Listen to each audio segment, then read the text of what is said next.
ನಮಸ್ಕಾರ. ಈ ದಿನದಂದು ನಾನು ಹೈಪರ್‌ಟೆನ್ಷನ್ ಅಂದ್ರೆ ಅಧಿಕ ರಕ್ತದ ಒತ್ತಡದ ಬಗ್ಗೆ ಮಾಹಿತಿ ಕೊಡ್ಲಿಕ್ಕೆ ಬಂದಿದ್ದೀನಿ. ನನ್ನ ಪರಿಚಯ ಅಂತಂದ್ರೆ ಅಂಜಿನಮ್ಮ. ನಾನು ಸಮುದಾಯ ಆರೋಗ್ಯ ಅಧಿಕಾರಿಯಾಗಿ ಕಾರ್ಯನಿರ್ವಹಿಸ್ತಾ ಇದ್ದೀನಿ. So let us discuss regarding the hypertension ಅಂದ್ರೆ ಅಧಿಕ ರಕ್ತದ ಒತ್ತಡ ಅಂತಂದ್ರೆ ಇದು ಒಂದು ಸೈಲೆಂಟ್ ಕಿಲ್ಲರ್. ಅಂದ್ರೆ ಬೂದಿ ಮುಚ್ಚಿದ ಕೆಂಡ ಹೇಗಿರುತ್ತೋ ಹಾಗೆ ಮನುಷ್ಯ ಆರಾಮಾಗಿರ್ತಾನೆ, ಯಾವುದೇ ತೊಂದರೆ ಇಲ್ಲದೆ ಇರುತ್ತಾನೆ. ಆದ್ರೂ ಅವನಿಗೆ ಬಿಪಿ ಬಂದಿರುತ್ತೆ. ಓಕೆ, ನಾವ್ ಇವಾಗ ಹೈಪರ್ ಟೆನ್ಷನ್ ಅಂದ್ರೆ ಅಧಿಕ ರಕ್ತದ ಒತ್ತಡ ಅಂದ್ರೆ ಏನು ಅಂತ ಹೇಳಿ ತಿಳ್ಕೊಳ್ಳೋಣ. It is A condition wear the force of blood against your artery wall is consistently high. ಈಗ ಅಂದ್ರೆ ಏನಪ್ಪಾ ಅಂತಂದ್ರೆ, ಈಗ ನಾರ್ಮಲ್ ಆಗಿ ನಾವು ಹಳ್ಳಿಯಲ್ಲಿ ಎಕ್ಸ್ಪ್ಲೈನ್ ಮಾಡ್ಬೇಕಾದ್ರೆ ಇಂಗ್ಲಿಷ್ ಅಲ್ಲಿ ಎಲ್ಲರಿಗೂ ಅರ್ಥ ಆಗಲ್ಲ. ಸೊ ಕನ್ನಡದಲ್ಲಿ ಹೇಳ್ಬೇಕಪ್ಪ ಅಂತಂದ್ರೆ, ಈಗ ಎಕ್ಸಾಂಪಲ್ ಒಂದು ಪೈಪ್ ನಾರ್ಮಲಿ 2 ಇಂಚಿಂದ ಇರುತ್ತಪ್ಪ. ಅದ್ರಲ್ಲಿ ಎಷ್ಟು ಫೋರ್ಸ್ ಅಲ್ಲಿ ನೀರು ಹೋಗ್ತಾ ಇರ್ಬೇಕು ಅಷ್ಟು ಫೋರ್ಸ್ ಅಲ್ಲಿ ಹೋದ್ರೆ ಅದು ಆರಾಮಾಗಿ ಹೋಗ್ತಾ ಇರುತ್ತೆ. ಅದೇ ನೀವು 4 ಇಂಚಿಗೆ ಎಷ್ಟು ಬೇಕಾಗುತ್ತಲ್ಲ ಆ ಫೋರ್ಸ್ ನ 2 ಇಂಚಿ ಪೈಪ್ ಅಲ್ಲಿ ಹಾಕಿದ್ರೆ ಹೆಂಗೆ ಆ ಫೋರ್ಸ್ ಹೋಗುತ್ತಲ್ಲ, ಅದೇ ರೀತಿ ನಮ್ಮ ಹಾರ್ಟಿನಲ್ಲಿ ಅಂದ್ರೆ ಹೃದಯದಲ್ಲಿ ಹಾರ್ಟ್ರಿ ಅಂತ ಇರ್ತವೆ. ಸೊ ಆ ಅಪಧಮನಿಯಲ್ಲಿ ನಾವು ಎಕ್ಸ್ಟ್ರಾ ಫೋರ್ಸ್ ತಗೊಂಡಾಗ ಏನಾಗುತ್ತಪ್ಪ ಅಂತಂದ್ರೆ ಅದು ರಕ್ತ ಒತ್ತಡ ಜಾಸ್ತಿ ಆಗಿ ಅದು ಫ್ಲೋ ಬ್ಯಾಕ್ ಆಗಿ ಬರುತ್ತೆ. ಇದಕ್ಕೆ ನಾವೇನಂತ ಅಧಿಕ ರಕ್ತದ ಒತ್ತಡ ಅಂತ ಹೇಳಿ ಕರಿತೀವಿ. ಓಕೆ, ನೆಕ್ಸ್ಟ್ ಇದರಲ್ಲಿ ವಿವಿಧ ರೀತಿಯ ಸ್ಟೇಜಸ್ ಇದಾವೆ. ಫಸ್ಟ್ ನಾವು ನೋಡ್ಬೇಕಪ್ಪ ಅಂತಂದ್ರೆ ನಾರ್ಮಲ್ ಎಷ್ಟಿರ್ಬೇಕಪ್ಪ ಅಂತಂದ್ರೆ ಲೆಸ್ ದೆನ್ ಅಂದ್ರೆ 120/80 mmHg ಒಳಗಿತ್ತಂದ್ರೆ ಅದಕ್ಕೆ ನಾವೇನಂತ ಕರಿತೀವಿ ನಾರ್ಮಲ್ ಆಗಿ ಎಲ್ಲರೂ ಇರ್ತಕ್ಕಂಥ ಇದು ಬಿಪಿ ವ್ಯಾಲ್ಯೂಸ್. ನೆಕ್ಸ್ಟ್ ಅಪ್ ಅಂತಂದ್ರೆ ಎಲಿವೇಟೆಡ್ ಸ್ಟೇಜ್ ಒಳಗೆ ಏನಾಗುತ್ತಪ್ಪ ಅಂತಂದ್ರೆ ಇದರಲ್ಲಿ ಸಿಸ್ಟೋಲಿಕ್ ಮತ್ತೆ ಡಯಾಸ್ಟೋಲಿಕ್ ಅಂತ 2 ವ್ಯಾಲ್ಯೂ ಇರುತ್ತೆ. ಈ 2 ಕೂಡ ಇಂಪಾರ್ಟೆಂಟ್. ಒಂದ್ ಜಾಸ್ತಿ ಆಯ್ತು ಒಂದ್ ಕಡಿಮೆ ಆಯ್ತು ಅನ್ನಂಗಿಲ್ಲ. ಎರಡನ್ನು ಅದರದೇ ಆದ ವ್ಯಾಲ್ಯೂ ಮೇಂಟೈನ್ ಮಾಡಿದ್ರೆ ನಾವು ಮಾತ್ರ ಅದಕ್ಕೆ ನಾರ್ಮಲ್ ಅಂತ ಕರಿತೀವಿ. ಸೊ ಸಿಸ್ಟೋಲಿಕ್ ಅಂತಂದ್ರೆ 120 to 129 ಬಾರ್.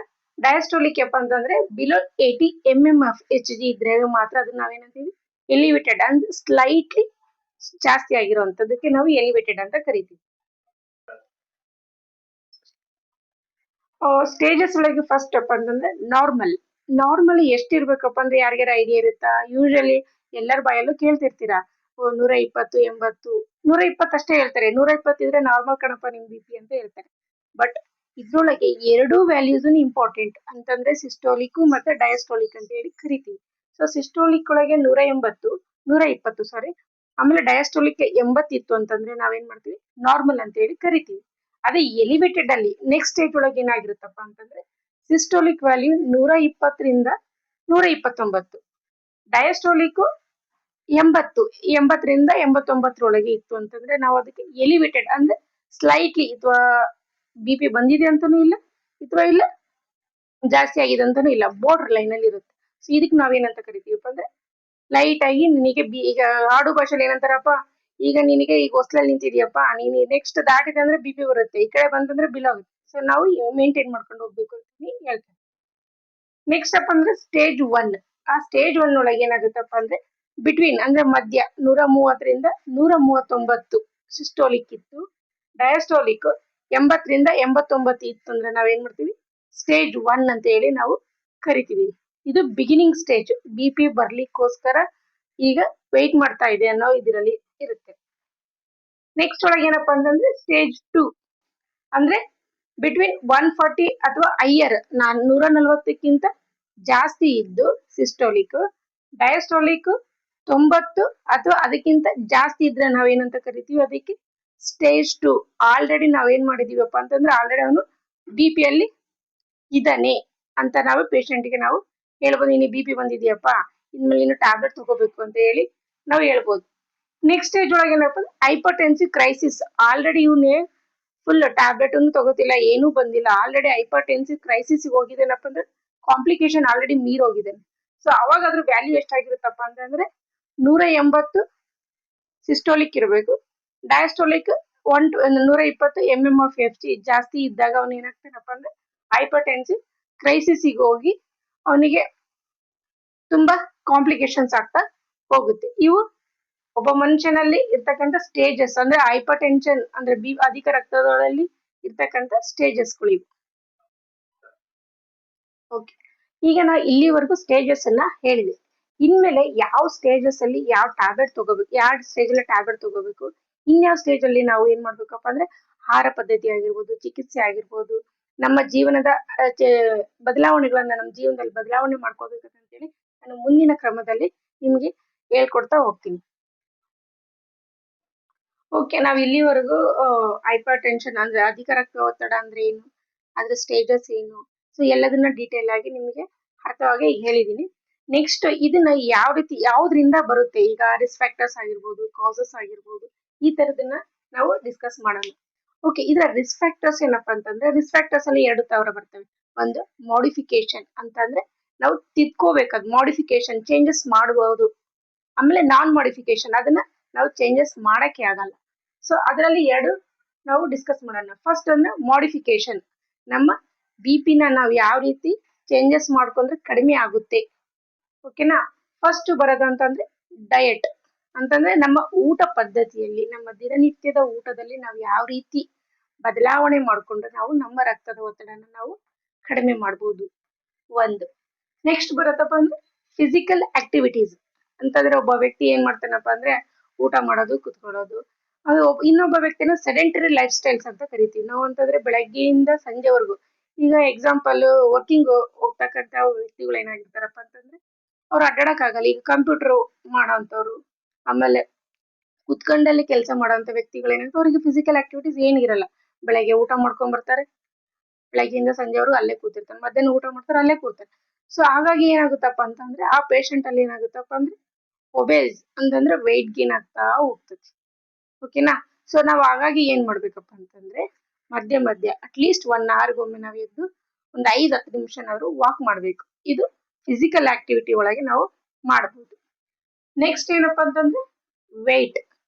ಈಗ ಹೆಂಗ್ ಮಾಡ್ತಾರಪ್ಪ ಅಂತಂದ್ರೆ ಒಬೇಸ್, ತುಂಬಾ ದಪ್ಪ ಇರ್ತಕ್ಕಂಥದ್ದು, ತುಂಬಾ ಹೊಟ್ಟೆ ಬೆಳೆದಿರ್ತೈತಲ್ಲ, ಸೊ ಅಂತ ವ್ಯಕ್ತಿಗಳನ್ನ ನಾವ್ ಏನ್ ಮಾಡ್ಬೇಕು, ವೆಯ್ಟ್ ಗೇನ್ ಅನ್ನ ರೆಡ್ಯೂಸ್ ಮಾಡ್ಬೇಕು. ಓಕೆ, ಈಗ ನೆಕ್ಸ್ಟ್ ನಾವೇನ್ ಮಾಡೋಣ ಅಂತಂದ್ರೆ ತೂಕ ಅಂದ್ರೆ ವೆಯ್ಟ್ ನ ನಾವು ಯಾವ ರೀತಿ ಕಡಿಮೆ ಮಾಡಬಹುದು. ಓಕೆ, ರೆಗ್ಯುಲರ್ ಆಗಿ ಈಗ ನಾವು ಹಿಂದಿಂದ ಹೇಳಿದೆ ಫಿಸಿಕಲ್ ಆಕ್ಟಿವಿಟೀಸ್. ಸೊ ಆಟೋಮೆಟಿಕ್ ನಾವು ಫಿಸಿಕಲ್ ಆಕ್ಟಿವಿಟಿ ಅಂದ್ರೆ ನಮ್ಮ ದೇಹದಲ್ಲಿ ಏನಾದ್ರೂ ನಾವು ಸ್ವಲ್ಪ ನಮ್ಮ ದೇಹನ ದಂಡಿಸಿದ್ರೆ ಏನಾಗುತ್ತಪ್ಪ ಅಂದ್ರೆ ಆಟೋಮೆಟಿಕ್ ಆಗಿ ವೆಯ್ಟ್ ಕಡಿಮೆ ಆಗೇ ಆಗುತ್ತೆ ಅಲ್ವಾ. ಸೊ ನಾವೇನ್ ಮಾಡ್ಬೇಕಂದ್ರೆ ಫಿಸಿಕಲ್ ಆಕ್ಟಿವಿಟಿ ಜೊತೆಗೆ ನಮ್ಮ ಆಹಾರ ಪದ್ಧತಿಗಳು ತುಂಬಾನೇ ಇಂಪಾರ್ಟೆಂಟ್. ಅದು ಏನ್ ಇನ್ಫ್ಲೂಯೆನ್ಸ್ ಮಾಡುತ್ತೆ, ಈಗ ಒಂದಕ್ಕೊಂದು ಲಿಂಕ್ ನೋಡ್ರಿ. ನಾವು ಡಯಟ್ ಪ್ರಾಪರ್ ಆಗಿ ತಗೊಂಡು ಅದ್ರ ಜೊತೆಗೆ ನಾವು ಫಿಸಿಕಲ್ ಆಕ್ಟಿವಿಟೀಸ್ ಅಂದ್ರೆ ದೈನಂದಿನ ಚಟುವಟಿಕೆ, ಅದ್ರ ಜೊತೆಗೆ ವೆಯ್ಟ್ ಅಂದ್ರೆ ತೂಕನ ಕಡಿಮೆ ಮಾಡಿದ್ರೆ ಇವು ಒಂಥರ ಚೈನ್ ಲಿಂಕ್ ಇದ್ದಂಗೆ. ಕರೆಕ್ಟ್ ಆಗಿ ಊಟ ತಗೊಂಡ್ರೆ, ಫಿಸಿಕಲ್ ಆಕ್ಟಿವಿಟಿ ಮಾಡ್ಕೊಂಡ್ರೆ ಆಟೋಮೆಟಿಕ್ ಆಗಿ ನಮಗೆ ತೂಕ ಕಡಿಮೆ ಆಗುತ್ತೆ ಅಲ್ವಾ. ಸೊ ಹಾಗಾಗಿ ನಾವೇನ್ ಮಾಡ್ಬೇಕು, ವೆಯ್ಟ್ ನ ಪ್ರಾಪರ್ ಆಗಿ ಮೇಂಟೈನ್ ಮಾಡ್ಬೇಕು. ಓಕೆ, ನೆಕ್ಸ್ಟ್ ಈಗ ಸ್ಮೋಕಿಂಗ್. ಸ್ಮೋಕಿಂಗ್ ಯಾವ ರೀತಿ ನಮ್ಮ ಅಧಿಕ ರಕ್ತದ ಒತ್ತಡನ ಜಾಸ್ತಿ ಮಾಡುತ್ತಪ್ಪ ಅಂತಂದ್ರೆ ಇದರಲ್ಲಿ ಆಕ್ಟಿವ್ ಮತ್ತೆ ಪ್ಯಾಸಿವ್ ಅಂತ ಬರ್ತದೆ. ಸೊ ಆಕ್ಟಿವ್ ಗಿಂತ ನೆಕ್ಸ್ಟ್ ಏನಪ್ಪಾ ಅಂತಂದ್ರೆ ಸ್ಮೋಕಿಂಗ್ ಅಂದ್ರೆ ಧೂಮಪಾನ.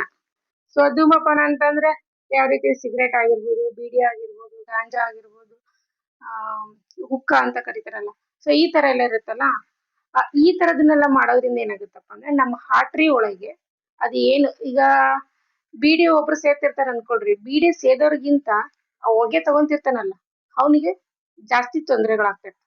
ಸೊ ಹಾಗಾಗಿ ನಾವೇನ್ ಮಾಡ್ಬೇಕಪ್ಪ ಅಂತಂದ್ರೆ ಆ ಅವ್ರನ್ನೆಲ್ಲ ನಾವು ಟ್ವೀಟ್ ಮಾಡ್ಬೇಕು. ಮನೇಲಿ ಸೇದಾಗಿರ್ಬೋದು ಅಥವಾ ಎಲ್ಲ ವರ್ಕಿಂಗ್ ಟೆನ್ಷನ್ ಫ್ರೀ, ಸೊ ಇದಕ್ಕೆಲ್ಲ ಸ್ಮೋಕ್ ಮಾಡ್ತಾ ಇರ್ತಾರೆ, ನಾವು ಅದನ್ನೆಲ್ಲ ನಾವು ಸ್ಟಾಪ್ ಮಾಡ್ಬೇಕು. ನೆಕ್ಸ್ಟ್ ಏನಪ್ಪಾ ಅಂದ್ರೆ ಆಲ್ಕೋಹಾಲ್. ಈಗ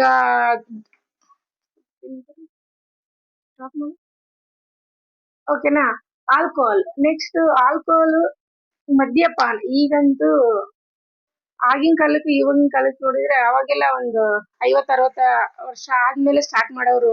ಈಗ ಹಂಗಲ್ಲ, 18 ಆಗಿರಲ್ಲ, 15 ಆಗಿರಲ್ಲ, ಈಗ ಅದೊಂದು ಟ್ರೆಂಡಿಂಗ್ ಆಗ್ಬಿಟ್ಟಿದೆ. ಆಲ್ಕೋಹಾಲ್ ಕುಡಿಯೋದು ಒಂದು ಸ್ಟೇಜಸ್ ಅನ್ನ ಇದ್ ಮಾಡುತ್ತೆ. ಅಂದ್ರೆ ಅವ್ರ ಪ್ರೆಸ್ಟೀಜ್, ಅವ್ರ ಮಂತೆನ ಹೆಂಗಿದೆ, ಅವ್ರ ಶ್ರೀಮಂತಿಕೆ ಹೇಗಿದೆ ಅಂತ ಹೇಳಿ ಇದ್ ಮಾಡ್ಲಿಕ್ಕೋಸ್ಕರ ಸಣ್ಣ ವಯಸ್ಸಿನ ಮಕ್ಕಳಲ್ಲೇ ಅದೇನ್ ಮಾಡ್ತಿದೆ, ದುಶ್ಚಟಕ್ಕೆ ಬಿದ್ದೋಗ್ತಿದ್ದಾರೆ. ಸೊ ಅದ್ರ ಅನುಭವ ಏನು ಗೊತ್ತಿಲ್ಲ ಅಂದ್ರೆ ಅವ್ರಿಗೊಂಥರ ಕ್ರೇಜ್, ಅವ್ರ ಸರೌಂಡಿಂಗ್ ಆಗಿರ್ಬೋದು, ಫ್ರೆಂಡ್ ಸರ್ಕಲ್ ಆಗಿರ್ಬೋದು, ಈ ತರದ್ದೆಲ್ಲ ಏನ್ ಮಾಡ್ತಿದೆ, ಇನ್ಫ್ಲೂಯೆನ್ಸ್ ಮಾಡ್ತಿದೆ. ಓಕೆನಾ, ನಾವ್ ಇದನ್ನ ಸ್ಟಾಪ್ ಮಾಡ್ಬೇಕು. ನೆಕ್ಸ್ಟ್ ಏನಪ್ಪಾ ಅಂತಂದ್ರೆ ಇವೆಲ್ಲ ಏನಾಗುತ್ತೆ ಮಾಡಿಫೈ ಅಲ್ಲಿ ಯಾವ್ಯಾವ ಬರ್ತವೆ. ಫಸ್ಟ್ ಡಯಟ್ ಅಂದ್ರೆ ಊಟದಲ್ಲಿ ತಿದ್ಕೊಳ್ಳೋ ಅಂತದ್ದು, ಅದಾದ್ಮೇಲೆ ಫಿಸಿಕಲ್ ಆಕ್ಟಿವಿಟೀಸ್ ಅಂದ್ರೆ ನಮ್ಮ ದೈನಂದಿನ ಚಟುವಟಿಕೆಗಳಲ್ಲಿ. ಅದಾದ್ಮೇಲೆ ತೂಕ, ವೇಟ್, ಸೊ ಅದನ್ನ ಯಾವ ರೀತಿ ನಾವು ರೆಡ್ಯೂಸ್ ಮಾಡ್ಬೇಕು. ಅದಾದ್ಮೇಲೆ ಧೂಮಪಾನ ಮಾಡುವಂಥದ್ದು, ಮದ್ಯಪಾನ, ಇವು ಎಲ್ಲ ಮಾಡಿಫೈ ಅಲ್ಲಿ ನಾವು ಚೇಂಜಸ್ ಮಾಡ್ಕೋಬೋದಲ್ವಾ. ಆಲ್ಕೋಹಾಲ್ ಸ್ಟಾಪ್ ಮಾಡ್ಬೋದು, ವೇಟ್ ಸ್ಟಾಪ್ ಮಾಡ್ಬೋದು, ಸ್ಮೋಕಿಂಗ್ ಸ್ಟಾಪ್ ಮಾಡ್ಬೋದು, ಓಕೆ, ಊಟದಲ್ಲಿ ತಿದ್ಕೋಬಹುದು. ಇದನ್ನೆಲ್ಲ ನಾವು ಮಾಡಿಫೈ ಚೇಂಜಸ್ ಮಾಡ್ಕೋಬಹುದು, ಕಡಿಮೆನೂ ಮಾಡ್ಬೋದು. ಓಕೆ, ನೆಕ್ಸ್ಟ್ ಮಾಡಿಫೈ ಅಲ್ಲ ಅಂದ್ರೆ ಅದನ್ನ ಚೇಂಜ್ ಮಾಡಕ್ಕೆ ಆಗಲ್ಲ. ಎಕ್ಸಾಂಪಲ್ ಏನಿರ್ಬೋದು ಹೇಳ್ರಿ, ವಯಸ್ಸು, ಏಜ್ ಅಲ್ವಾ. ನಾವೇನಾದ್ರು ಚೇಂಜಸ್ ಮಾಡಕ್ಕಾಗತ್ತಾ? ಈಗ 18 ಇದ್ದವ್ರು 20 ಆಗಕ್ಕಾಗತ್ತಾ?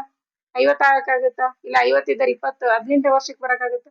ಇಲ್ಲ. ಅದೇ ತರ ನಾವೇನ್ ಮಾಡ್ಬೋದು, ಏಜ್ ಅಲ್ಲಿ ನಾವು ಯಾವುದೇ ತರದ ಬದಲಾವಣೆಗಳನ್ನ ತರ್ಲಿಕ್ಕಾಗಲ್ಲ. ಯೂಶಲಿ ಏನಾಗುತ್ತಪ್ಪ ಅಂದ್ರೆ ಇವಾಗಿಂದು ಫಿಕ್ಸ್ ಏನಾಗುತ್ತೆ, ಎಬೋ 30+ ಅಂದ್ರೆ 30 ವರ್ಷಕ್ಕಿಂತ ದಾಟಿದ ಎಲ್ಲಾ ವ್ಯಕ್ತಿಗಳನ್ನು ನಾವೇನ್ ಮಾಡ್ಬೇಕು, ನಾರ್ಮಲ್ ಆಗಿ BP ಮೆಜರ್ಮೆಂಟ್ ಅಂದ್ರೆ ಚೆಕಪ್ ಮಾಡಿಸ್ಕೊಂತೀವಿ ಅಂತ ನಾವು ಹೇಳ್ತೀವಿ. ನೆಕ್ಸ್ಟ್ ಅಂದ್ರೆ ಜೆನೆಟಿಕ್ಸ್ ಅಂದ್ರೆ ನಮ್ಮ ವಂಶ ಪಾರಂಪರೆಯಾಗಿ ಬರ್ತಕ್ಕಿರ್ತಕ್ಕಂಥ, ಈಗ ನಮ್ಮ ತಂದೆ ತಾಯಿಗೆ ಅಥವಾ ನಮ್ಮ ಅಜ್ಜ ಅಜ್ಜಿಗಿದ್ರೆ ನಮ್ಗೆ ಏನಾಗುತ್ತಪ್ಪ ಅಂದ್ರೆ ಮಕ್ಕಳಿಗೆ ಮುಂದೆ ಹುಟ್ಟತಕ್ಕಂಥ ಮಕ್ಕಳಲ್ಲಿ 50% ಬರೋ ಚಾನ್ಸಸ್ ಇರುತ್ತೆ. ಅದಾದ್ಮೇಲೆ ನಮ್ಮ ಫ್ಯಾಮಿಲಿ ಹಿಸ್ಟ್ರಿ ಆಗಿರ್ಬೋದು, ಓಕೆನಾ. ಆಮೇಲೆ ಸೆಕ್ಸ್ ಅಂದ್ರೆ ಹೆಣ್ಣು ಗಂಡು ಅನ್ನೋ ಭೇದ ಭಾವ ಇಲ್ಲ, ಇದಕ್ಕೆ ಯಾರಿಗ್ ಬೇಕಾದ್ರೂ ಬರ್ಬೋದು. ಆಮೇಲೆ ನಾನ್ ಮಾಡಿಫಿಕೇಶನ್ ಒಳಗೆ ಯಾವ್ಯಾವ ಅಂತ ಗೊತ್ತಾಯ್ತಾ? ನಾನ್ ಮಾಡಿಫೈಡ್ ಒಳಗೆ ಏಜ್ ಆಗಿರ್ಬೋದು, ಜೆನೆಟಿಕ್ಸ್ ಆಗಿರ್ಬೋದು, ಫ್ಯಾಮಿಲಿ ಹಿಸ್ಟ್ರಿ ಆಗಿರ್ಬೋದು, ಸೆಕ್ಸ್ ಆಗಿರ್ಬೋದು. ಇನ್ನೊಂದು ಈಗ ಅಡ್ವಾನ್ಸ್ ಏನಾಗಿದಪ್ಪ ಅಂತಂದ್ರೆ ಪ್ರೆಗ್ನೆನ್ಸಿ ಇಂಡ್ಯೂಸ್ಡ್ ಹೈಪರ್ಟೆನ್ಷನ್ ಅಂತಂದ್ರೆ, ಈಗ ಒಂದು ಹೆಣ್ಣು ಮಗಳು ಪ್ರೆಗ್ನೆಂಟ್ ಆಗ್ತಾಳೆ, ಅವಳು ಬಿಗಿನಿಂಗ್ ಆಗಿರ್ಬೋದು, ಇಲ್ಲ ಅಂತಂದ್ರೆ 8-9 ತಿಂಗಳಲ್ಲಿ ಕೂಡ ಅವಳಿಗೆ BP ಅಂತ ಕೂಡ ಬರ್ಬೋದು. ಹಾಗಾಗಿ ನಾವು ರೆಗ್ಯುಲರ್ ಆಗಿ ಚೆಕಪ್ ಮಾಡಿಸ್ಬೇಕು ಆ ಒಂದು ಹೆಣ್ಣು ಮಗಳಿಗೆ. ಅರ್ಥ ಆಯ್ತಲ್ವಾ? ಇದೆರಡು ರಿಸ್ಕ್ ಫ್ಯಾಕ್ಟರ್ಸ್ ಯಾವಂದ್ರೆ ಮಾಡಿಫೈಯರ್, ನಾನ್ ಮಾಡಿಫೈ. ನೆಕ್ಸ್ಟ್, ಈಗೊಂದು BP ಬಂದಿದೆಯಪ್ಪ, ಈಗ ಎಲ್ದಿ ಪೇಷಂಟ್ ಇರ್ತಾರೆ ಅಂದ್ರೆ ಒಬ್ಬ ರೋಗಿ ಹೆಲ್ದಿ ಆಗಿರ್ತಾನೆ, ಈಗ 30 ವರ್ಷ 40 ವರ್ಷ ಇರ್ತಾನೆ. ಈಗಿನ ಇದರಲ್ಲಿ ಒಂದು 40 ವರ್ಷ ಫಿಟ್ ಅಂಡ್ ಫೈನ್ ಆಗಿರ್ತಾನೆ ಅಲ್ವಾ. ಸೊ ಅವ್ನಿಗೆ ಏನು ಸಿಂಪ್ಟಮ್ಸ್ ಇರಲ್ಲ, ಆರಾಮಾಗಿರ್ತಾನೆ, ಯಾವ ತಲೆನೋವು ಏನೂ ಇರಲ್ಲ, ಆರಾಮಾಗಿರ್ತಾನೆ. ಬಟ್ ಸಡನ್ ಆಗಿ ಅವ್ನಿಗೆ ಏನಾಗುತ್ತೆ, ಸ್ಟ್ರೋಕ್ ಆಗಿರುತ್ತೆ. ಸೊ ಅವಾಗ ಬಂದು ಹೇಳ್ತಾರೆ, ರೀ ನಮ್ಗೆ ಏನೂ ಆಗಿಲ್ಲ, ಯಾವುದೇ ತರದ ತೊಂದರೆ ಇರ್ಲಿಲ್ಲ, ನನಗೆ ಈಗ ಹೆಂಗಾಯ್ತು ನನ್ಗೆ ಗೊತ್ತಾಗ್ತಿಲ್ಲ ಅಂತ ಹೇಳಿ ಬರ್ತಾರೆ. ಸೊ ಅದಕ್ಕಿಂತ ಮುಂಚೆ ನಾವು ಏನು ಡಿಸ್ಕಸ್ ಮಾಡೋದು, ಸಿಂಪ್ಟಮ್ಸ್ ಅಂದ್ರೆ ಗುಣಲಕ್ಷಣಗಳು. ಅಧಿಕ ರಕ್ತ ಒತ್ತಡ ಬಂದಾಗ ಯೂಶಲಿ ಯಾವ್ಯಾವ ತರದ ಗುಣಲಕ್ಷಣಗಳು ಇರ್ತವೆ ಅಂತ ನೋಡೋಣ. Severe headache. ಸಿವಿಯರ್ ಹೆಡ್ಏಕ್ ಅಂತಂದ್ರೆ ವಿಪರೀತ ತಲೆನೋವು ಬರುತ್ತೆ ಅವ್ರಿಗೆ. ಯಾವ ರೀತಿ ಅಂತಂದ್ರೆ ಅವ್ರಿಗೆ ತಲೆ ಎತ್ತಿ ಬಗ್ಗಕ್ಕೂ ಆಗಲ್ಲ, ನಿಂತ್ಕೊಳಕ್ಕೂ ಆಗಲ್ಲ, ಮಲ್ಗಕ್ಕೂ ಆಗಲ್ಲ. ಒಂದ್ ತಲೆಗೆ ಒಂದ್ ಪಟ್ಟಿ ಕಟ್ಕೊಂಡು, ಒಂದು ಬಟ್ಟೆ ಕಟ್ಕೊಂಡು ಇರ್ತಾರೆ. ಅಷ್ಟು ವಿಪರೀತ ತಲೆನೋವು ಇರುತ್ತೆ. ಆಮೇಲೆ ಇನ್ನೊಂದ್ ಏನ್ ಮಾಡ್ತಾರಪ್ಪ ಅಂತಂದ್ರೆ, ಒಂದ್ 3 ದಿನ ತಗೋತಾರೆ ಟ್ಯಾಬ್ಲೆಟ್ಸ್. ಹೋಗಿ ಈಗೆಲ್ಲರೂ ಹೇಗೆ ಜನಗಳು ಅಂತಂದ್ರೆ ಅವರೇ ಡಾಕ್ಟರ್ಸ್ ಆಗ್ಬಿಟ್ಟಿದ್ದಾರೆ. ಮೆಡಿಕಲ್ ಶಾಪಿಗೆ ಹೋಗ್ತಾರೆ, ನಾನು ತಲೆನೋವು ಬರ್ತಿದೆ, ಒಂದು ಪ್ಯಾರಾಸಿಟಮಲ್ ಕೊಡ್ರಿ ಅಂತ ಹೇಳ್ತಾರೆ. ತಗೊಂತಾರೆ, ಒಂದ್ 3 ದಿನ ಕಂಟಿನ್ಯೂಸ್ ತಗೊಂತಾರೆ, ಕಡಿಮೆ ಆಗುತ್ತೆ, ಮತ್ತೆ ಅದ್ರ ಬಗ್ಗೆ ತಲೆನೇ ಕೆಡ್ಸ್ಕೊಳಲ್ಲ. ಆಮೇಲೆ ಮತ್ತೆ ವಿಪರೀತ ಬರುತ್ತೆ. ಹಿಂಗೆ ರೆಗ್ಯುಲರ್ ಆಗಿ 1-2 ದಿನ ಬಿಟ್ಟು ತಗೊಳ್ತಾ ಹೋಗ್ತಾರೆ. ಅದು ಒಂದು ಮೇಜರ್ ಸಿಂಪ್ಟಮ್ಸ್. ಆಮೇಲೆ ಚೆಸ್ಟ್ ಪೈನ್ ಬರ್ತಾ ಇರುತ್ತೆ. ಈಗ ಚೆಸ್ಟ್ ಪೈನ್ ಹೆಂಗೆ ಅಂತಂದ್ರೆ, ಯೂಶಲಿ ಸಿವಿಯರ್ ಗ್ಯಾಸ್ಟ್ರೈಟಿಸ್ ಆದ್ರೂ ಕೂಡ ನಮ್ಗೆ ಏನಾಗುತ್ತೆ, ಎಪಿಗ್ಯಾಸ್ಟ್ರಿಕ್ ಪೈನ್ ಅಂತ ಬರುತ್ತೆ. ಬಟ್ ಜನಗಳಿಗೆ ಚೆಸ್ಟ್ ಪೈನ್ಗೂ ಎಪಿಗ್ಯಾಸ್ಟ್ರಿಕ್ ಪೈನ್ಗೂ ಡಿಫ್ರೆನ್ಸ್ ಗೊತ್ತಿರಲ್ಲ ಅಲ್ವಾ. ಅವಾಗ ಏನ್ ಮಾಡ್ತಾರೆ, ಚೆಸ್ಟ್ ಪೈನ್ ಅಥವಾ ಏನ್ ಎದೆ ನೋವು ಅಂತ ಬಂದಾಗ ಎಲ್ಲ ನಾನು ಅಸಿಡಿಟಿ ಆಗಿರ್ಬೋದು, ಗ್ಯಾಸ್ಟ್ರಿಕ್ ಆಗಿರ್ಬೋದು, ಅದಕ್ಕೋಸ್ಕರ ಏನ್ ಮಾಡ್ತಾರೆ, ಅದು ಗೊತ್ತಾಗಂಗಿಲ್ಲ ಗ್ಯಾಸ್ಟ್ರಿಕ್ಗೂ ಮತ್ತೆ ಚೆಸ್ಟ್ ಪೈನ್. ಅವಾಗ ಟ್ಯಾಬ್ಲೆಟ್ ತಗೊಂತಾರೆ, ಸ್ವಲ್ಪ ಕಡಿಮೆ ಆದಂಗೆ ಆಗುತ್ತೆ, ನೆಗ್ಲೆಕ್ಟ್ ಮಾಡ್ತಾರೆ. ಇದು ಒಂದು ಮೇನ್ ಚೆಸ್ಟ್ ಪೈನ್ ಆಗಿರುತ್ತೆ. ಆಮೇಲೆ ಶಾರ್ಟ್ನೆಸ್ ಆಫ್ ಬ್ರೆತ್ ಅಂತಂದ್ರೆ ಇಷ್ಟು ದೂರ ನಡೆದಿರಲ್ಲ ಅವರು, ಒಂದ್ 4-5 ಹೆಜ್ಜೆ ಹಾಕಿರಲ್ಲ, ಆಲ್ರೆಡಿ ಏನಾಗುತ್ತೆ ಅವ್ರಿಗೆ ಮೇಲಿನ ಮೆಲುಸ್ರು, ಕೆಳಗಿನ ಕೀಲುಸ್ರು, ಈ ತರದ್ದೆಲ್ಲ ಅವ್ರಿಗೆ ಏನಾಗುತ್ತೆ, ಅದು ಶಾರ್ಟ್ನೆಸ್ ಆಫ್ ಬ್ರೆತ್ ಆಗಿದೆ. ಓಕೆ, ನೆಕ್ಸ್ಟ್ ಏನಪ್ಪಾ ಅಂದ್ರೆ ಶಾರ್ಟ್ನೆಸ್ ಆಫ್ ಬ್ರೆತ್ ಅಂತಂದ್ರೆ ಉಸಿರಾಟದ ತೊಂದರೆ. ಓಕೆನಾ, ಒಂದ್ 4 ಹೆಜ್ಜೆ ಇದೆ ಇಟ್ಟಿರಲ್ಲ ಅವರು, ಆಲ್ರೆಡಿ ಏನಾಗುತ್ತಪ್ಪ ಅಂತಂದ್ರೆ ಅದು ತೇಗ್ತಿರ್ತಾರೆ, ನೋಡಿದಿರಲ್ಲ ತೇಗ್ ಬಂದವ್ರು ಹೆಂಗ್ ಕೂತಿರ್ತಾರೆ ಅಂದ್ರೆ ಅಲ್ವಾ. ಸೊ ಆ ತರದ್ದು ಅದು ಒಂದು symptoms. Next blood of vision. ಅವ್ರಿಗೆ ಏನಾಗ್ತಿರುತ್ತೆ, ಒಂದು ಎದ್ದ ತಕ್ಷಣ ಏನಾಗುತ್ತಪ್ಪ ಅಂದ್ರೆ ಕಣ್ಣೆಲ್ಲ ಮಂಜು ಆಗ್ತಾ ಇರ್ತವೆ, ಅವ್ರಿಗೆ ಏನು ಕಾಣ್ತಿರಲ್ಲ. ಈಗ ಸಡನ್ ಆಗಿ ಎದ್ದು ಕೂತ್ಕೊಂಡ್ರೆ ಅದಾಗಿರ್ಬೋದು. ಆಮೇಲೆ ತಲೆ ಚಕ್ರ ಬರುವಂತದ್ದು, ಗಿಡಿನೆಸ್ ಅಲ್ವಾ, ಈ ತರದ್ದೆಲ್ಲ ಸಿಂಪ್ಟಮ್ಸ್ ಇರುತ್ತೆ. ಆಮೇಲೆ ನೀವ್ ಹೇಳ್ದೆ ನಾನು ಚೆಸ್ಟ್ ಪೈನ್ ಅಂದಾಗ ಗ್ಯಾಸ್ಟ್ರಿಕ್ ಆಗಿರುತ್ತೆ ಅದ್ರ ಜೊತೆಗೆ ಏನಾಗುತ್ತಪ್ಪ ಅಂದ್ರೆ ವಾಂತಿ ಬರಲ್ಲ, ಬಂದಂಗ ಆಗುತ್ತಷ್ಟೇ ಅಲ್ವಾ. ಸೊ ಈ ತರದ್ದೆಲ್ಲ ನಾವೇನ್ ಮಾಡ್ಬೇಕಪ್ಪ ಅಂದ್ರೆ ಇದು ಸಿಂಪ್ಟಮ್ಸ್ ಅಂದ್ರೆ ಗುಣಲಕ್ಷಣ ಯಾವ್ಯಾವು. ಫಸ್ಟ್ ಏನು ವಿಪರೀತ ತಲೆನೋವು ಬರುತ್ತೆ, ಎದೆ ನೋವು ಬರುತ್ತೆ. ಅದಾದ್ಮೇಲೆ ಕಣ್ಣಿಗೆ ಮಂಜು ಚಕ್ರ ಬಂದಂಗ ಆಗೋದು, ತಲೆ ಎಲ್ಲ ಸುತ್ತು ಬಂದಂಗ ಆಗ್ತಿರುತ್ತೆ, ತೇಗ್ ಬ ತೇಗು ಬರ್ತಾ ಇರುತ್ತೆ. ಅದ್ರ ಜೊತೆಗೆ ಮತ್ತೆ ವಾಮಿಟಿಂಗ್ ಅಂದ್ರೆ ವಾಂತಿ ಆದಂಗೆ ಅನಿಸ್ತೈತಿ ಬಟ್ ವಾಂತಿ ಆಗಲ್ಲ. ಈ ತರದ್ದೆಲ್ಲ ಗುಣಲಕ್ಷಣಗಳು ನಾವು ಅಧಿಕ ರಕ್ತದೊತ್ತಡದಲ್ಲಿ ನಾವು ನೋಡ್ಬೋದು. ಇದು ಮೇನ್ ಅಪ್ಪ ಅಂತಂದ್ರೆ ಈ ಒಂದು ಹದಿಹರೆಯದ ವಯಸ್ಸಿನಲ್ಲಿ ಅವರು ಪೌಷ್ಟಿಕ ಆಹಾರ ಅಂದ್ರೆ ಹೆಲ್ದಿ ಆಗಿರೋದ್ರಿಂದ ಅವ್ರಿಗೆ ಏನಾಗುತ್ತೆ ಈ ತರದ ಸಿಂಪ್ಟಮ್ಸ್ ಒಬ್ಬೊಬ್ರಿಗೆ ಇರುತ್ತೆ, ಇರೋದಿಲ್ಲ. ಹಾಗಾಗಿ ನಾವೇನ್ ಮಾಡ್ಬೇಕಪ್ಪ ಅಂದ್ರೆ ಈಗ ಹಳ್ಳಿಗಳಲ್ಲಿ ಎಲ್ಲಾ ಈಗ NHM ಇದರಿಂದ ಎಲ್ಲರನ್ನು ಸಮುದಾಯ ಆರೋಗ್ಯ ಅಧಿಕಾರಿಯಾಗಿ ಎಲ್ಲರನ್ನು ನೇಮಕ ಮಾಡ್ಕೊಂಡಿದ್ದಾರೆ. ಹಾಗಾಗಿ ನಾವು ಪ್ರತಿ ಹಳ್ಳಿಯಲ್ಲೂ ಎಲ್ಲಾ ಇದು ಅಧಿಕಾರಿ ವರ್ಗದವ್ರು ಇರ್ತಾರೆ, ಅಲ್ಲಿ ಹೋಗಿ ಪ್ರತಿ ತಿಂಗಳು ನಾವೇನ್ ಮಾಡ್ಬೇಕು ಚೆಕಪ್ ಮಾಡಿಸ್ಕೊಂತ ಇರ್ಬೇಕು. ಓಕೆ, ನೆಕ್ಸ್ಟ್ ಏನಪ್ಪಾ ಅಂತಂದ್ರೆ ಅಧಿಕ ರಕ್ತದ ಒತ್ತಡನ ಯಾವ ರೀತಿ ನಾವು ತಡೆಗಟ್ಟಬಹುದು. ಓಕೆ, ಫಸ್ಟ್ ಅದರಲ್ಲಿ ಲೈಫ್ ಸ್ಟೈಲ್ ಮಾಡಿಫಿಕೇಶನ್ ಅಂತಂದ್ರೆ ಪ್ರೀವಿಯಸ್ ಒಳಗೆ ನಾವ್ ಏನ್ ಮಾಡಿದ್ವಪ್ಪ ಅಂತಂದ್ರೆ ನಾವ್ ಯಾವ ರೀತಿ ದಿನನಿತ್ಯದ ಚಟುವಟಿಕೆಗಳನ್ನ ನಾವ್ ಯಾವ ರೀತಿ ಅಳವಡಿಸ್ಕೋಬೇಕು ಅನ್ನೋದು. ಅದರಲ್ಲಿ ಫಸ್ಟ್ ಅಪ್ ಅಂದ್ರೆ ರೆಡ್ಯೂಸ್ ದ ಸಾಲ್ಟ್. ಈಗ ಅಧಿಕ ರಕ್ತದ ಒತ್ತಡದಲ್ಲಿ ಫಸ್ಟ್ ನಾವೇನ್ ಹೇಳ್ತೀವಿ, ಉಪ್ಪನ್ನ ಕಡಿಮೆ ತಿನ್ಬೇಕು, ಮೇಲುಪ್ಪು ಹಾಕೊಳ್ಳೋದನ್ನ ಕಡಿಮೆ ತಿನ್ಬೇಕು. ಹಪ್ಳ ಶಂಡಿ ಆಗಿರ್ಬೋದು, ಬೋಂಡಾ ಬಜ್ಜಿ ಅಥವಾ ಬೇಕರಿಯಲ್ಲಿ ತಿನ್ನೋಂತ ವಸ್ತುಗಳನ್ನ ನಾವೇನ್ ಮಾಡ್ಬೋದು ರೆಸ್ಟ್ರಿಕ್ಟ್ ಅಂದ್ರೆ ಕಡಿಮೆ ಮಾಡ್ರಿ ಅಂತ ಹೇಳಿ ನಾವು ಹೇಳ್ತೀವಿ. ಫಸ್ಟ್ ಏನಪ್ಪ ಅಂದ್ರೆ ರೆಡ್ಯೂಸ್ ಕಡಿಮೆ ಉಪ್ಪನ್ನ ತಿನ್ಬೇಕು. ನೆಕ್ಸ್ಟ್ ಅಪ್ ಅಂದ್ರೆ ಲಿಮಿಟ್ ದ ಆಲ್ಕೋಹಾಲ್. ಈಗ ಒಬ್ಬ ವ್ಯಕ್ತಿನ ಸಡನ್ ಆಗಿ ಮದ್ಯಪಾನ ಬಿಡ್ರಿ ಅಂದ್ರೆ ಬಿಡಕ್ ಆಗಲ್ಲ. ಸೊ ಹಾಗಾಗಿ ನಾವೇನ್ ಮಾಡ್ತೀವಿ, ಈಗ ದಿನದಲ್ಲಿ ಒಂದ್ 5-6 ಸರಿ ಕುಡಿತಿದ್ರೆ ಒಂದು ಅಟ್ಲೀಸ್ಟ್ ಒಂದ್ ವಾರದಲ್ಲಿ ಒಂದ್ 3-4 ಸರಿ ಬಿಡ್ರಿ ಅಂತ ನಾವು ಹೇಳ್ಬೋದು. ಹಾಗಾಗಿ ನಾವೇನು limit the alcohol. Next up ಅಂದ್ರೆ ಕ್ವಿಟ್ ದ ಸ್ಮೋಕಿಂಗ್ ಅಂದ್ರೆ ನಾವು ಧೂಮಪಾನ ಮಾಡೋದನ್ನ ಬಿಡ್ರಿ ಅಂತ ನಾವು ಹೇಳ್ಬಹುದು. ನೆಕ್ಸ್ಟ್ ಏನಪ್ಪಾ ಅಂದ್ರೆ ರೆಗ್ಯುಲರ್ ಫಿಸಿಕಲ್ ಆಕ್ಟಿವಿಟಿ. ಇದನ್ನ ಯಾವ ರೀತಿ ನಾವು ಕಡಿಮೆ ಮಾಡ್ಬೇಕಂದ್ರೆ ಈಗ ಹಳ್ಳಿಯಲ್ಲಿ ಏನ್ ಹೇಳ್ತಾರಪ್ಪ ಅಂದ್ರೆ ಬೆಳಗ್ಗೆಯಿಂದ ಸಂಜೆವರೆಗೂ ನಾವು ಹೊಲಕ್ಕೆ ಹೋಗಿ ಬರ್ತೀವಪ್ಪ, ಅದೇ ಬೇಗ ಆದಷ್ಟು ನಮ್ಗೆ ಎಕ್ಸರ್ಸೈಸ್ ಆಗುತ್ತೆ ಅಂತ ಹೇಳ್ತಾರೆ. ಬಟ್ ಇಲ್ಲಿ ಏನಾಗುತ್ತಪ್ಪ ಅಂತಂದ್ರೆ ಮೇಯ್ನ್ ಆಗಿ ನಮ್ಗೆ ರೆಗ್ಯುಲರ್ ಎಕ್ಸರ್ಸೈಸ್ ಅಥವಾ ಆಕ್ಟಿವಿಟೀಸ್ ಅಂತಂದ್ರೆ ನಮ್ಮ ಬ್ರೈನ್ ಮೇಲೆ ನಮ್ಮ ಮನಸ್ಸಿನ ಮೇಲೆ ಒತ್ತಡ ಇರುತ್ತೆ. ಸೊ ಅಲ್ಲಿ ಏನಾಗ್ತಿರುತ್ತೆ, ನಮ್ ಕೆಲಸ ಮುಗಿಯೋಕೋಸ್ಕರ ನಾವು ಹರಿಬರಿ ಒಳಗೆ ಕೆಲಸ ಮಾಡ್ತಾ ಇರ್ತೀವಿ. ಬಟ್ ಡೈಲಿ ವಾಕಿಂಗ್ ಮಾಡುವಂತದ್ದು ಅವ್ರಿಗೆ ಯಾವಾಗ ಆಗುತ್ತೆ ಅವಾಗ ಅನುಕೂಲ. ಬೆಳಗ್ಗೆ ಆದ್ರೆ ಬೆಳಗ್ಗೆ, ಸಂಜೆ ಆದ್ರೆ ಸಂಜೆ ಆರಾಮಾಗಿ ಯಾವುದೇ ತರದ ಟೆನ್ಷನ್ ಇಲ್ಲದೆ ವಾಕ್ ಮಾಡ್ರಿ ಅಂತ ನಾವು ಹೇಳ್ತೀವಿ. ಆಮೇಲೆ ಮ್ಯಾನೇಜ್ ದ ಸ್ಟ್ರೆಸ್. ಲೈಫ್ ಅಲ್ಲಿ ಒತ್ತಡ ಅನ್ನೋದು ಎಲ್ಲರಿಗೂ ಇರುತ್ತೆ, ನಮಗೂ ಇರುತ್ತೆ, ನಿಮ್ಗೂ ಇರುತ್ತೆ ಅಲ್ವಾ. ನಾವೇನ್ ಮಾಡ್ಬೇಕಪ್ಪ ಅಂತಂದ್ರೆ ಆದಷ್ಟು ಸ್ಟ್ರೆಸ್ ನಾವು ಅವಾಯ್ಡ್ ಮಾಡ್ಬೇಕು. ಅದಕ್ಕೆ ಸೊಲ್ಯೂಷನ್ ಇತ್ತಂದ್ರೆ ಹುಡ್ಕೊಡ್ಕೋಬೇಕು. ಇಲ್ಲ ಅಂತಂದ್ರೆ ಈಗ ಒತ್ತಡ ಎಲ್ಲರೂ ಮಾಡ್ಕೊಂತಾರೆ, ಹಂಗಾಗಿತ್ತಂದ್ರೆ ಎಲ್ಲದಕ್ಕೂ ಇದು ಒಂದು ಸೊಲ್ಯೂಷನ್ ಅದು ಸಿಕ್ತಿತ್ತು. ಅದನ್ನೇ ನಾವ್ ಯಾವ ರೀತಿ ಮಾಡ್ಬೇಕಂದ್ರೆ ಮೆಡಿಟೇಷನ್ ಅಂದ್ರೆ ಧ್ಯಾನ ಮಾಡೋದ್ರಿಂದ 5 ನಿಮಿಷ ಅವ್ರು ಕಣ್ಮುಚ್ಚಿ ಏನು ಯೋಚನೆ ಮಾಡೋದ್ ಬೇಡ, ಅವ್ರ ಉಸಿರಾಟದ ಮೇಲೆ ಅವರು ನಿಯಂತ್ರಣ ಮಾಡಿದ್ರೆ ಸಾಕು. ಆಮೇಲೆ ಅದ್ರ ಜೊತೆಗೆ ರೆಗ್ಯುಲರ್ ಆಗಿ ನಾನು ಹೇಳಿದ್ನಲ್ಲ ವಾಕ್ ಅಂದ್ರೆ ನಡೆದಾಡುವಂಥದ್ದು. ಅದ್ರ ಜೊತೆಗೆ ಮೇಯ್ನ್ ಅಪ್ ಅಂತಂದ್ರೆ ಕ್ವಾಲಿಟಿ ಆಫ್ ಸ್ಲೀಪ್ ಅಂದ್ರೆ ನಿದ್ದೆ. ಎಲ್ರು ನಿದ್ದೆ ಮಾಡ್ತಾರೆ, ಆದ್ರೆ ಏನಾಗ್ತಾರೆ ಅವ್ರ ಹೆಸರು ಕರೆದ್ರೆ ಅಥವಾ ಯಾರ ಕರೆದ್ರೆ ಬಂದು ತಡಿ ಅಂತಿರ್ತಾರೆ. ಅಂದ್ರೆ ಅಷ್ಟು ಅವ್ರು ಎಚ್ಚರವಾಗಿರ್ತಾರೆ, ನಿದ್ದೆನೂ ಮಾಡ್ತಿರ್ತಾರೆ, ಎಚ್ಚರವಾಗಿರ್ತಾರೆ. ಅದು ಕ್ವಾಲಿಟಿ ಸ್ಲೀಪ್ ಅಲ್ಲ, ಸಬ್ ಕಾನ್ಶಿಯಸ್ ಅಂತಂದ್ರೆ ಎಚ್ಚರವಾಗಿರ್ತಾರೆ. ಅಂದ್ರೆ ನಿದ್ದೆನೂ ಮಾಡ್ತಿರಲ್ಲ, ಎಚ್ಚರಲ್ಲ, ಮಧ್ಯದಲ್ಲಿ ಇರ್ತಾರೆ. ನಾವ್ ಹಾಗಾಗಿ ಏನ್ ಮಾಡ್ಬೇಕು ಮೇಯ್ನ್ ಆಗಿ ಅಂತಂದ್ರೆ ಕ್ವಾಲಿಟಿ ಆಫ್ ಸ್ಲೀಪ್ ನಿದ್ದೆಯನ್ನ ಮಾಡ್ಬೇಕು. ಅದ್ರ ಜೊತೆಗೆ ನಾವು ಈಗ ಇವನ್ನೆಲ್ಲ ಏನ್ ಮಾಡೋದು ಪ್ರಿವೆಂಟಿವ್ ಮೆಷರ್ಸ್ ಅಂದ್ರೆ ತಡೆಗಟ್ಟುವ ಕ್ರಮಗಳು. ಇದನ್ನಿಷ್ಟನ್ನು ನಾವು ಮಾಡಿಫಿಕೇಶನ್ ಚೇಂಜಸ್ ಅನ್ನು ಮಾಡ್ಕೋಬಹುದು, ಇದನ್ನ ನಾವು ಜೀವನದಲ್ಲಿ ಅಳವಡಿಸ್ಕೋಬಹುದು. ಬಟ್ ಮೆಡಿಕೇಶನ್ ಇಲ್ಲಿವರೆಗೂ ಪ್ರಿವೆಂಟಿವ್ ಅಂದ್ರೆ ತಡೆಗಟ್ಟುವ ಕ್ರಮಗಳನ್ನು ನೋಡಿದ್ವಿ. ಸೊ ಇಷ್ಟೆಲ್ಲ ನಾವು ಮಾಡ್ಬೋದು. ಅಂದ್ರೆ ಎಕ್ಸಾಂಪಲ್ ಲೈಫ್ ಸ್ಟೈಲ್ ಮಾಡಿಫಿಕೇಶನ್ ಆಗಿರ್ಬೋದು, ನಮ್ ಜೀವನದ ಚಟುವಟಿಕೆಗಳನ್ನ ನಾವು ಬದಲಾವಣೆ ಮಾಡ್ಕೋಬಹುದು, ಉಪ್ಪನ್ನ ಕಡಿಮೆ ತಿನ್ಬೋದು, ಮೇಲುಪ್ಪು ಹಾಕೊಳ್ಳೋದನ್ನ ಕಡಿಮೆ ಮಾಡ್ಬೋದು. ಅದಾದ್ಮೇಲೆ ಲಿಮಿಟ್ ಆಲ್ಕೋಹಾಲ್ ಅಂದ್ರೆ ನಾವು ಮದ್ಯಪಾನನ ನಾವು ಸ್ಟಾಪ್ ಮಾಡ್ಬೋದು. ಆಮೇಲೆ ಕ್ವಿಟ್ ದ ಸ್ಮೋಕಿಂಗ್ ಅಂದ್ರೆ ಧೂಮಪಾನನ ನಾವು ಬಿಡಬಹುದು. ಆಮೇಲೆ ಅದ್ರ ಜೊತೆಗೆ ರೆಗ್ಯುಲರ್ ಆಕ್ಟಿವಿಟಿ, ಡೈಲಿ ವಾಕ್ ಮಾಡೋಂಥದ್ದು, ಫಿಸಿಕಲ್ ಆಕ್ಟಿವಿಟೀಸ್ ನಾವು ಮಾಡ್ಬೋದು.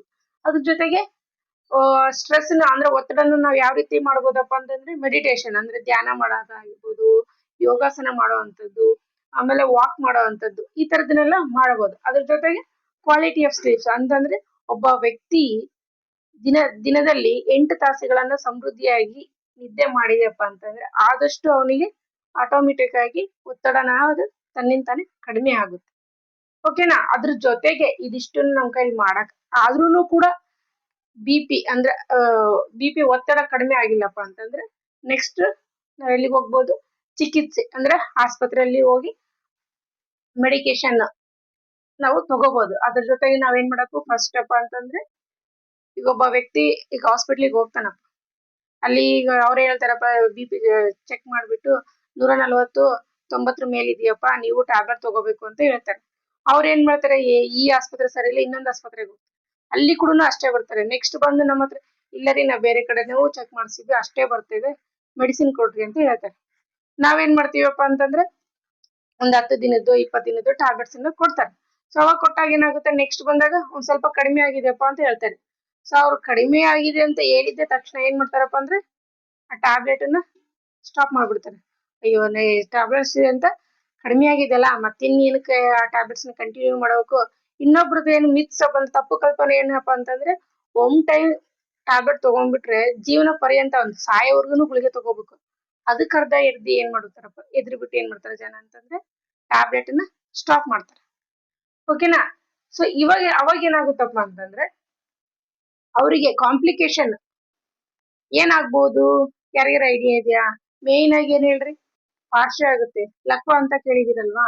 ಸೊ ಅದು ಆಗುತ್ತೆ. ಅದ್ರಲ್ಲಿ ಒಂದ್ ಸೈಡ್ ಆದ್ರೂ ಆಗ್ಬೋದು, ಅಥವಾ ಬಾಯಿ ಒಂದ್ ಸೈಡ್ ಆದ್ರೂ ಹೋಗ್ಬೋದು, ಒಂದ್ ಸೈಡ್ ಪೂರ್ತಿ ಕೈ ಕಾಲು ಸ್ವಾಧೀನವನ್ನ ಕಳ್ಕೋಬಹುದು. ಸರಿನಾ? ಅದ್ರ ಜೊತೆಗೆ ಬ್ಲಡ್ ಆಫ್ ವಿಷನ್, ಕಣ್ಣಿಗೆ ಪೊರೆ ಬೇಗನೆ ಬರುತ್ತೆ. ಈಗ ಯೂಶಲಿ 60-70 ವರ್ಷಕ್ಕೆ ಬರುತ್ತೆ. ಬಟ್ ಇವಾಗ ಏನಾಗುತ್ತಪ್ಪ ಅಂತಂದ್ರೆ 30-40 ವರ್ಷಕ್ಕೆ ಅವರಿಗೆ ಹೊರೆ ಬರೋಂಥದ್ದು. ನಾವು ನಮ್ಮ ಡೈಲಿ ಬೇಸಿಸ್ ಮೇಲೆ ಯಾಕೆ ಹೇಳ್ತಿದೀವಪ್ಪ ಅಂತಂದ್ರೆ ನಾವು ಲೈವ್ ಆಗಿ ನೋಡಿದೀವಿ. 25-30 ವರ್ಷದ ಎಷ್ಟೋ ಯುವಕರಿಗೆ ಏನಾಗಿದೆಯಪ್ಪ ಅಂತಂದ್ರೆ ಬಿ.ಪಿ ಜಾಸ್ತಿ ಆಗಿ ಲಕ್ವ ಆಗಿದೆ. ಅಂದ್ರೆ ಪಾರ್ಶ್ವ ಹೊಡೆದು ಅವರು ICU ಬೆಡ್ ರಿಡನ್ ಆಗಿ ತೀರ್ಕೊಂಡಿರೋದು ತುಂಬಾ ಉದಾಹರಣೆಗಳನ್ನ ನಾನು ನೋಡಿದ್ದೀನಿ.